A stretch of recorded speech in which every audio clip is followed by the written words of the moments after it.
Hello student, कैसे हो आप लोग। स्टूडेंट, इस वीडियो में क्लास 12 हिस्ट्री का चैप्टर 1 लेकर आया हूँ जिसका नाम है ईंट, मनके तथा अस्थियाँ। ये चैप्टर आपका बहुत ही ज़्यादा इम्पॉर्टेंट है हिस्ट्री में और ये चैप्टर 1 है जो कि इस वीडियो में मैं पूरा आप लोगों को अच्छे से समझाने वाला हूँ। हड़प्पा सभ्यता क्या होता है इसके बारे में अच्छे से बताऊँगा और ये चैप्टर से काफ़ी इंपॉर्टेंट क्वेश्चंस आपके बोर्ड एग्जाम में पूछे जाते हैं, तो पूरा चैप्टर जो है हिंदी में एक्सप्लेन करके अच्छे से समझाने वाला हूँ। बस आप लोग वीडियो को लास्ट तक देखिएगा, पूरा मैं चित्र के साथ में और पूरा कॉन्सेप्ट समझाऊंगा जिससे कि आपको ये चैप्टर के बारे में अच्छे से समझ में आ जाएगा। Bricks, breads and bones, Harappa civilization, Harappa सभ्यता के बारे में सारी चीज़ें हम समझेंगे। सबसे पहले हम जान लेते हैं स्टूडेंट, हड़प्पा सभ्यता होता क्या है। ठीक है, जिस चैप्टर के बारे में पढ़ रहे हैं उसके बारे में जानना बहुत ज़्यादा ज़रूरी है। तो हड़प्पा सभ्यता क्या होता है, देखिए। दयाराम सानी और राखलदास बनर्जी की खोजों के आधार पर वर्ष 1924 में भारतीय पुरातात्विक सर्वेक्षण के डायरेक्टर जनरल जॉन मार्शल ने पूरे विश्व के सामने सिंधु घाटी में एक नवीन सभ्यता की खोज की घोषणा की थी। यानी जो सिंधु घाटी थी इसमें जो है एक नवीन सभ्यता की खोज की घोषणा की थी। इस सभ्यता को कांस्य युग की सभ्यता भी कहा जाता है। यानी ये जो सभ्यता है इसको कांस्य युग की सभ्यता भी कहा जाता है। तो पेपर में बहुविकल्पीय में प्रश्न पूछा जाए कि कांस्य युग क्या होता है तो ये याद रखिएगा कि हड़प्पा सभ्यता को ही ये कहा जाता था। ये चित्र आप इसका देख सकते हो कि किस तरीके से होता था।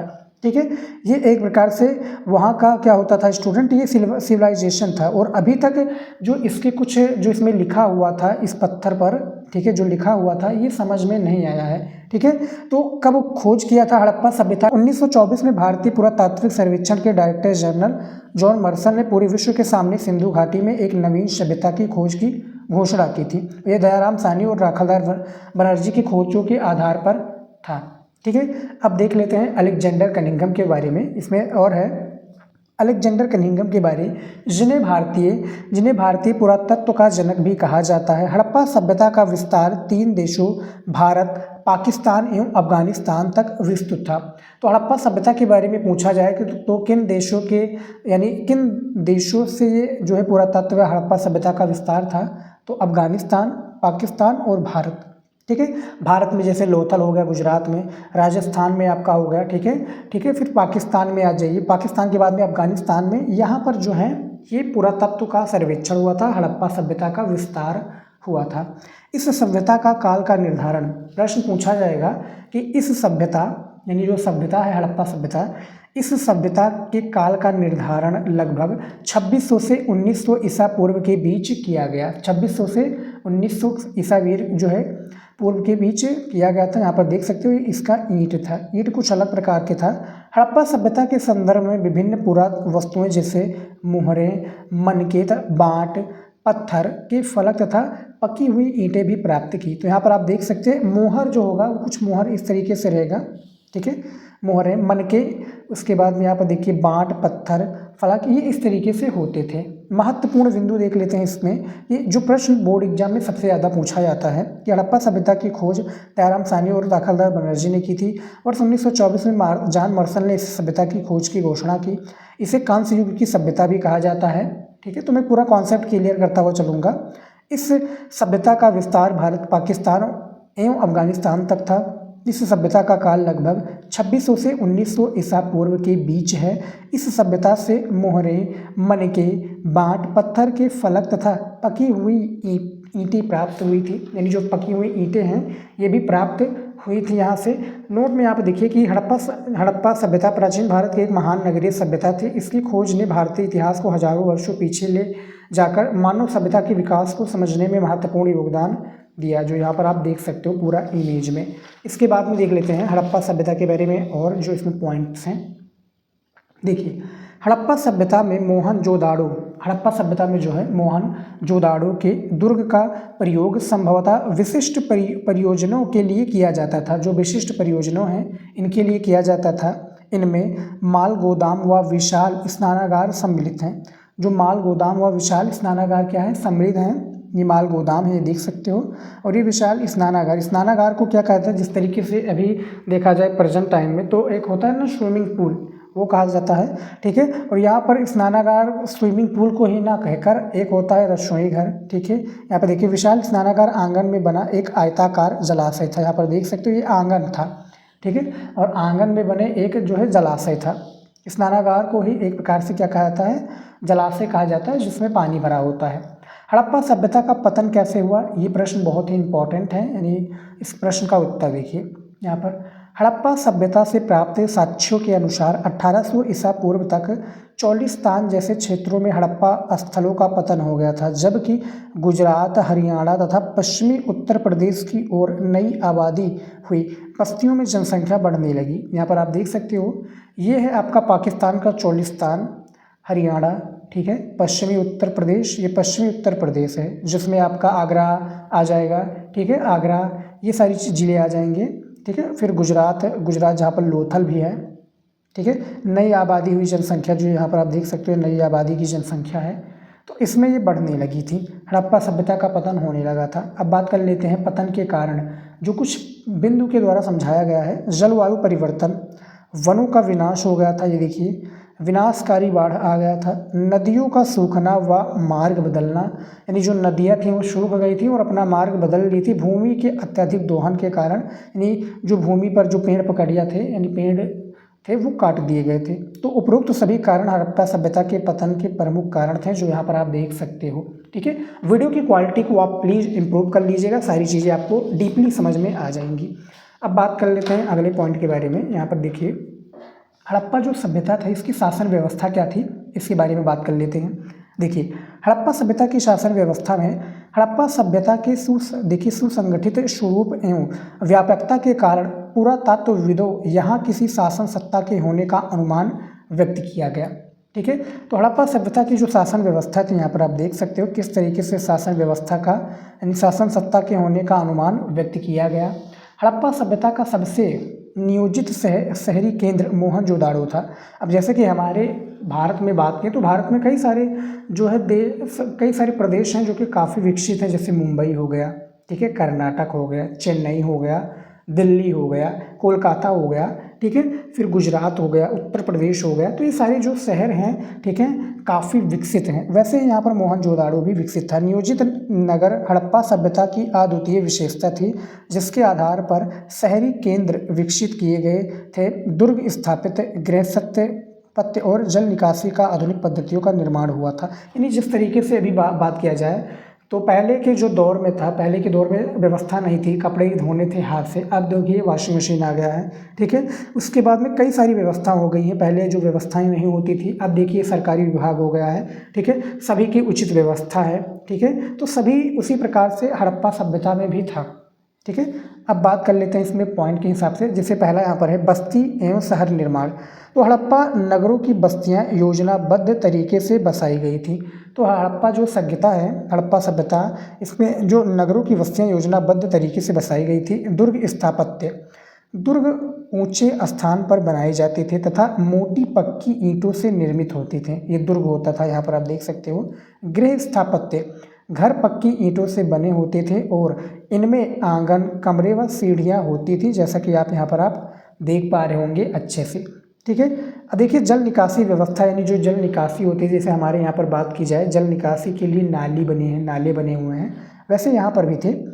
नगरों में पक्की जो है नलियाँ बनी थी जो घरों के स्नानागारों से जल को बाहर निकालती थी। सार्वजनिक स्नानागार, यानी मोहनजोदाड़ो का जो विशाल स्नानागार हड़प्पा सभ्यता की उन्नत जल प्रबंधन प्रणाली का प्रमाण है, ठीक है। जो प्रणाली है इसका क्या है, ये प्रमाण है। अब बात कर लेते हैं और भी पॉइंट के बारे में। इसमें जो जीवन शैली है ये काफ़ी ज़्यादा प्रभावित करती है, तो जीवन शैली के बारे में बात कर लेते हैं। देखिए जीवन शैली के बारे में बात करूं तो हड़प्पा स्थलों से प्राप्त पूरा वस्तुओं के आधार पर रहन सहन के स्तर को दो भागों में विभाजित किया है, यानी जो दो भाग हैं इनको दो भागों में विभाजित किया है। सबसे पहला है सामान्य जीवन, दूसरा है विलासितापूर्ण जीवन। यानी सामान्य जीवन और जो विलासितापूर्ण जीवन है ये है सामान्य जीवन में यहाँ पर आप देख सकते हो सामान्य जीवन के लोग थे जो रहने वाले थे। फिर विलासितापूर्ण जीवन के लोग यहाँ पर आप देख सकते हो किस तरीके से रहने वाले थे। ठीक है, हड़प्पाई समाज में धार्मिक पद्धतियाँ किस तरीके से थी ये आप यहाँ पर अच्छे से देख पा रहे होंगे। हड़प्पाई धार्मिक जीवन व प्रथाओं की जानकारी मिलती है कि मातृ देवी आदि शिवलिंग एवं प्राकृतिक तत्व की पूजा की जाती थी। यहाँ पर जो प्राकृतिक तत्व है इनकी जो है पूजा की जाती थी। मातृ देवी आदि शिव पशुपति मुद्रा यहाँ पर थी, शिवलिंग था, प्राकृतिक तत्व जल वृक्ष सूर्य आदि थे। यहाँ पर आप इसके बारे में भी देख सकते हो कि मातृ देवी थी, यहाँ पर पूजा होती थी। आदि शिव यानी जो शिव जी थे इनका भी यहाँ पर पूजा होता था, देख सकते हो। यानी पुराने जो मोहर थे और इसमें कुछ लिखा भी हुआ है, तो ये अभी तक समझ में नहीं आया कि क्या इसमें लिखा हुआ शिवलिंग भी था।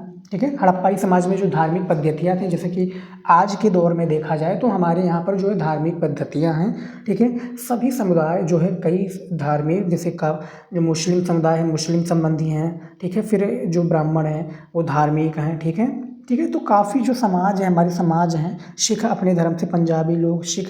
ठीक है, ठीक है, फिर जैन धर्म, काफ़ी सारे धर्म हैं जो कि अलग अलग पद्धतियों से जुड़े। वैसे ही जो है हड़प्पा समाज में था, मोहनजोदाड़ो में था, वो क्या थे सब यानी धर्म से जुड़े हुए थे और अपने अपने मातृ देवी शिव का पूजा करते थे। ठीक है, अब बात कर लेते हैं शवाधान की प्रक्रिया, यानी जो मर जाते थे उनके जलाने की क्या प्रक्रिया था, उनको किस तरीके से जो है मोक्ष की प्राप्ति मिलती थी, बात कर लेते हैं। सबसे पहला यहाँ पर देखिए पूर्ण शवाधान या राजकीय शवाधान। इसमें देखिए, इसमें मृतक को, जो इसमें मृतक होता था, इसमें मृतक को पूरी वस्तुओं के साथ कब्र में लिटाया जाता था। ये देख सकते तो कब्र है और कब्र में लिटाया जाता था। दूसरा है आंशिक शवाधान, इसमें मृतक के शरीर के कुछ अंगों को ही दफनाया जाता था। यहाँ पर आप देख सकते हो ये आंशिक शवाधान है, तो प्रश्न बनेगा, याद रखिएगा प्रश्न बनेगा। तीसरा है शव दहन, इसमें मृतक के शव को जलाकर उसकी अस्थियां को सुरक्षित रखा जाता था। तो ये काफ़ी सारी प्रक्रिया हैं जो आप देख सकते हो कि इसमें क्या प्रक्रियाएं होती थी। अब बात कर लेते हैं अगले पॉइंट के बारे में।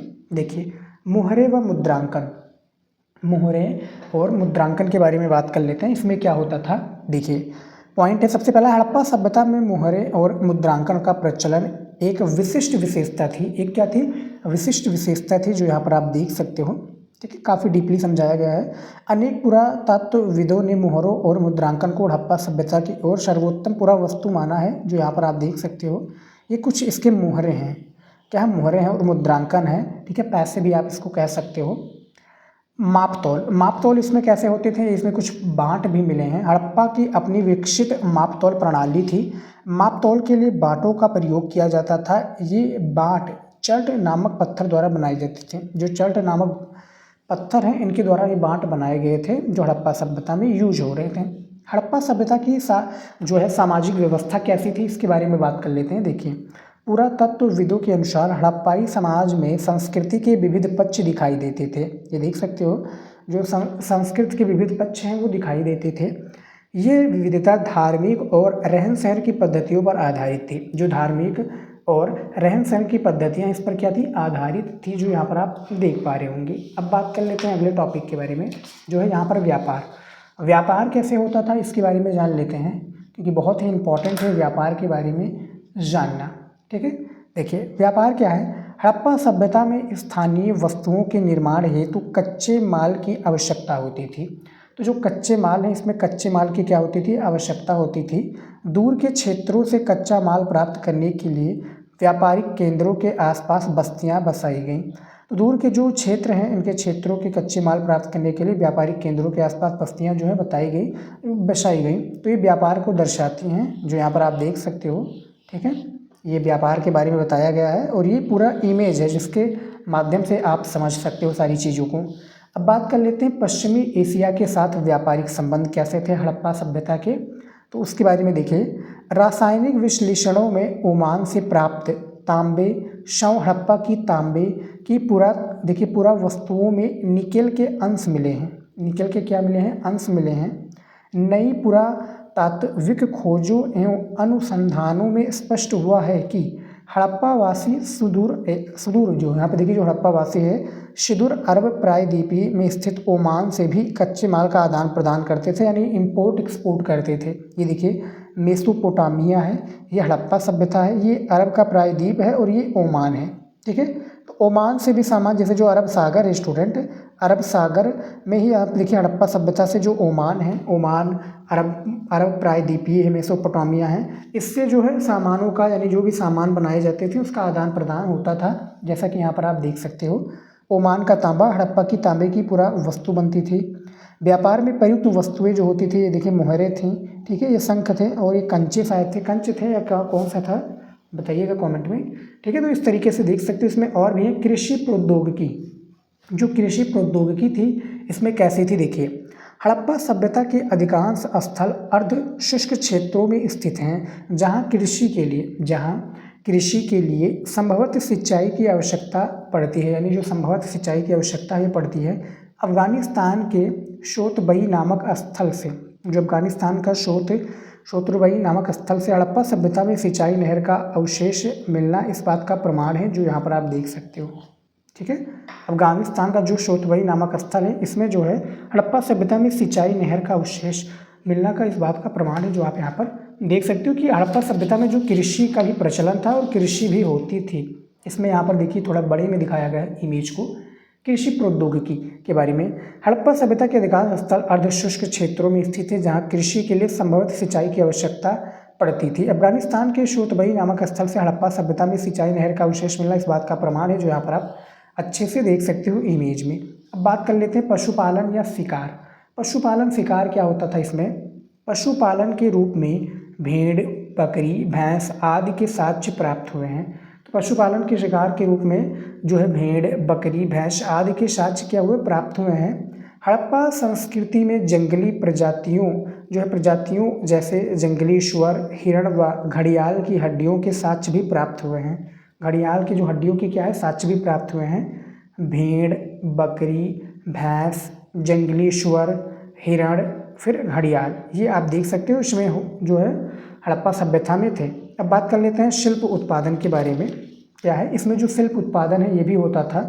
तो हड़प्पा सभ्यता में शिल्प उत्पादन के लिए सर्वाधिक प्रसिद्ध स्थल चन्हुदड़ू था। शिल्प मनके बनाना, शंखों की कटाई, धातु कर्म, फिर मोहर निर्माण व बाट बनाना शामिल थे। तो ये मनके बनाना, शंखों की कटाई होती थी, धातु के वस्तु बनाए थे, मोहर का निर्माण होता था, ये मोहर था, और बाट बनाना, ये सारी चीज़ें इसमें शामिल थी। अब बात कर लेते हैं हड़प्पा सभ्यता के जो प्रमुख केंद्र हैं उनके बारे में बात कर लेते हैं। क्या था हड़प्पा सभ्यता के जो प्रमुख केंद्र, ठीक है।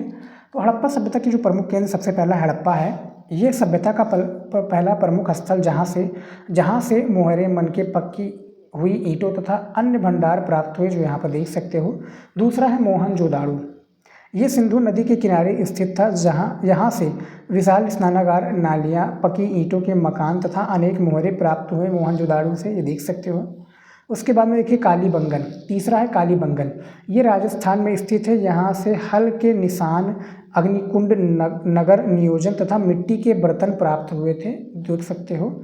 उसके बाद में चौथा है चन्हुदड़ू। ये सिंधु पाकिस्तान में स्थित है। जो चन्हुदड़ू है ये सिंधु के पाकिस्तान में स्थित है। यहाँ से मनके बनाने के कारखाने, मोहरे, आभूषण तथा पक्की ईंटों के भवन प्राप्त हुए हैं। और पांचवा है लोथल। लोथल क्या है? ये गुजरात में स्थित है। यहाँ से गोदी, डायकाट, मनके, मोहरे, मोती बनाने के साधन तथा व्यापार के प्रमाण मिले हैं। जो व्यापार हैं इनके क्या मिले हैं? प्रमाण मिले हैं, जो यहाँ पर आप देख सकते हो। और 6 है बनावली। बनावली क्या है?